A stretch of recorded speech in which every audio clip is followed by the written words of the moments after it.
Амралт зугаалга байгалийн үзэсгэлэнт газарт цэвэр агаарт өнгөрүүлэх эсвэл амрангаас уйлуулах боломжийг Баян зүрх шижир амралт зөвлөлийн газар өгч байна.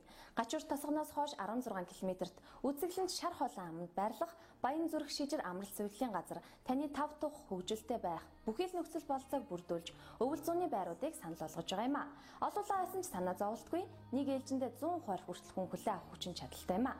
Ингээд хамтдаа Баян зүрх шижир амралт зөвлөлөөр аялцгаая. Баян зүрх дүүргийн засаг даргын тамгын газрын дэргэдэх Баян зүрх шижир амралт зөвлөлийн газар нь нэг ээлжиндээ 120-аас 140 хүн хүртэл хүлээн авах хүчин чадалтай өвөл зууны 1-2 дугаар байр болон хүлээн авалтын 8 хантай сэлбэртэй 2 гэр амрагчдад зориулсан амралтын гэрүүдээр үйлчилж байна.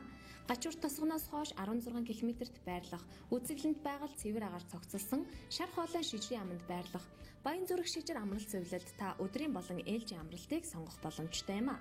6 болон 10 хоногоор солигдох ээлжийн амралтыг сонгосноор уламжлалт, физик, сэргээн засах эмчилгээнээс гадна сэтгэл зүйн зөвлөгөө авч сэтгэл заслын эмчилгээг хийлгэж, чирэгжүүлэлтийн танхимд хичээллэж ирүүлжих боломжтой.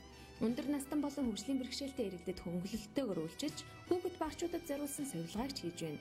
Өдрийн 5 хоолтой, чөлөө цагаа шатар ширээний тенс, сагсан болон гар бөмбөг тоглож өнгөрүүлэхээс гадна караоке дуулж, өдөр бүр цэнгүүнд оролцож сэтгэлээ сэргээж, хөгжилтөд амрах боломжтой юм.